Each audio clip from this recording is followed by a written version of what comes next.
ಮುಖ ಕಮಲವು ಮಂಜು ಪುಸ್ತಕದ ಕಮಲದಂತೆ ಕಾಂತಿಹೀನವಾಗಿ ಕಾಣ್ತಿರುವುದಲ್ಲ, ಕಾರಣವೇನು ದೇವ? ದೇವತೆಗಳ ಸಮ್ಮೇಳನದಲ್ಲಿ ಪೂಜೆ ಅಲ್ಲದೆ ನನ್ನ ಪಾದೋದಕ ಪ್ರಸಾದದಿಂದ ಧನ್ಯರಾದರ ಸುರಗಂಧರ್ವ ಕೋಟಿಗಳು. ಅದರ ಪಕ್ಷದಲ್ಲಿ ಆ ಪವಿತ್ರವಾದ ಪುಣ್ಯ ಪುರುಷರ ಮಧ್ಯದಲ್ಲಿ ಅನೇಕ ದುರಂತಗಳು ನಡೆದವು ಸಖಿ. ಆ ದುರಂತದ ದುರ್ಘಟನೆಯನ್ನು ಕೇಳಲು ನನ್ನ ಮನಸ್ಸು ಮಾತಿನ ಮಹಾದೇವ. ಅದನ್ನು ವಿಚಾರಿಸುವ ನಂದೀಶ ಭಕ್ತನಲ್ಲಿ. ನಂದೀಶ್ವರ, ನೀ ಹೇಳಿ ಶರಾವ್ ನಡೆದ ಆ ವಿಚಾರವೇನೋ ತಿಳಿಸುವುದಾಗು ನಂದೀಶ್ವರ. ಅದನ್ನು ಕೇಳಬಾರದು.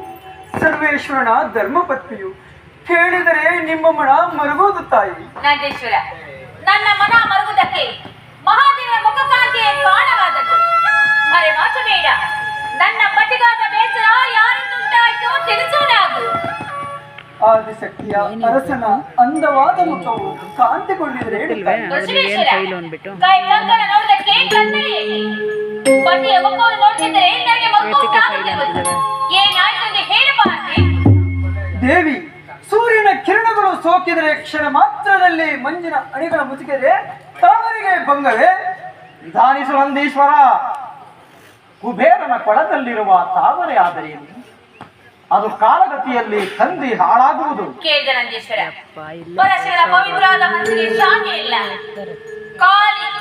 ಕಾಡಿನಲ್ಲಿ ಬೆಳೆದ ಬಲ ಹುಲ್ಲುಗಳು ಬಲಹೀನವಾಗಿದ್ದರು. ಒಂದೊಂದಾಗಿ ಸೇರಿ ಪರಶಕ್ತಿ, ಬಲಹೀನರದ ಮಧುಮಕ್ಕರು ಮಹಾದೇವನನ್ನು ಮನದಾಕ್ಷಿಯಿಂದ ನೋಡಲಿಲ್ಲ. ಅದಾವ ಮಧುಮಕ್ಕಳು ನನ್ನ ಪತಿಗೆ ಬೇಸರ ಉಂಟು ಮಾಡಿದರು.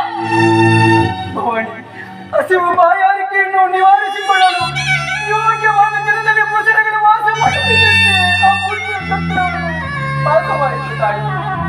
ಭಕ್ತ ಶಿಖಾಮಣಿ, ಅದನ್ನು ಹೇಳಬಾರದು ಈ ಕೈಲಾಸವಾಣಿಯ ಸಮ್ಮುಖದಲ್ಲಿ. ಅದೇಕೆ ಪತಿದೇವ? ಏನೆಂದರೆ ಪ್ರಮಾಣವಾಗುತ್ತದೆ. ಅದು ನಿನಗೆ ಮುಂದೆ ಗೊತ್ತಾಗುವುದು.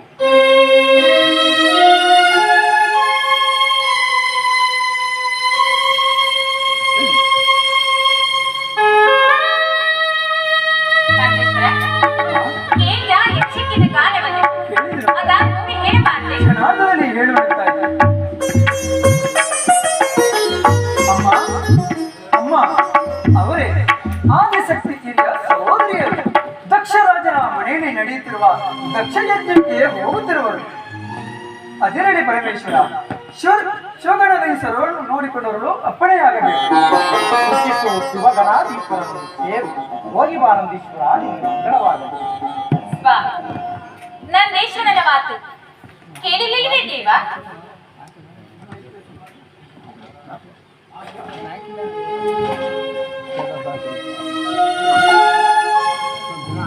ಶಾಂತಳಾಗು ಗೌರಿ.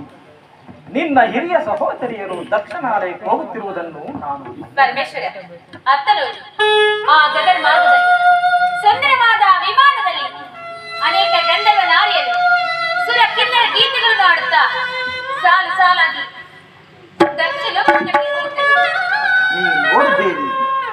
ಆ ಸಂಭ್ರಮವನ್ನು ನೋಡುವ ಅಗತ್ಯ ನನಗಿಲ್ಲ. ಪರಮೇಶ್ವರ, ನಮಗೋಸ್ಕರವಾಗಿ ದೇವಲೋಕದ ಬಡಿಗರ ಬಿನ್ನಾಣ ಅಸ್ತ್ರಗಳಿಂದ ಕಲ್ಯಾಣ ಮಂಟಪವನ್ನು ರಚನೆ ಮಾಡಿರುವನು ನನ್ನ ತಂದೆ ದಕ್ಷದೇವ. ಆತನ ಬದಲು ನನಗೆ ಸ್ವಾಮಿ. ಅದಾರಿಗೆ ತಿಳಿದಿರುವುದು ನೀನು ದಕ್ಷದೇವನ ಮಗಳೆಂದು. ಶೆಟ್ಟಿರ, ನಾನು ದಕ್ಷಬರ್ಮನ ಮಗಳಾದರೆ ನನಗೆಲ್ಲಿಂದ ಬರಬೇಕು ಈ ಸುಖ ಶಾಂತಿ ನೆಮ್ಮದಿ? ಅಲ್ಲಿ ಹೋಗುತ್ತಿರುವ ಸುರನಾರಿಯನ್ನು ನೋಡಿದ ಮೇಲೆ ಕೂಡ ತಂದೆ ಮನೆ ಮೋಸ್ತವನ್ನು ನೋಡಬಾರದೆ ದೇವೋತ್ತಮ. ಭೂತೇಶ್ವರಿ, ಕಾಗೆಗಳ ಮಧ್ಯದಲ್ಲಿ ಬೆಳೆದ ಕೋಗಿಲೆ ಮರಿ ಆ ಕಾಗೆಗಳ ಮರಿಗಳಾಗಿದ್ದರೆ ಆ ಕಾಗೆಗಳು ಆ ಕೋಗಿಲೆ ಮರಿಯನ್ನು ಕೊಲ್ಲುತ್ತಿರಲಿಲ್ಲ. ನೀನು ದಕ್ಷದೇವನ ಮಗಳಾಗಿದ್ದರೆ ಕಾಣಿಸುತ್ತಿದ್ದ ನಿನ್ನ ತಂದೆ ದಕ್ಷದೇವ. ಅಂದರೆ ನಾನು ದಕ್ಷದೇವನ ಮಗಳಲ್ಲವೇ? ನೀವು ನನ್ನ ತಂದೆಯ ಮಾತನಲ್ಲವೇ?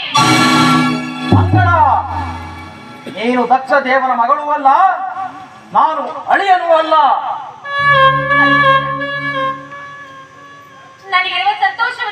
ಬೇಡ. ಗುರು ಮಂದಿರಕ್ಕೆ, ದೇವ ಮಂದಿರಕ್ಕೆ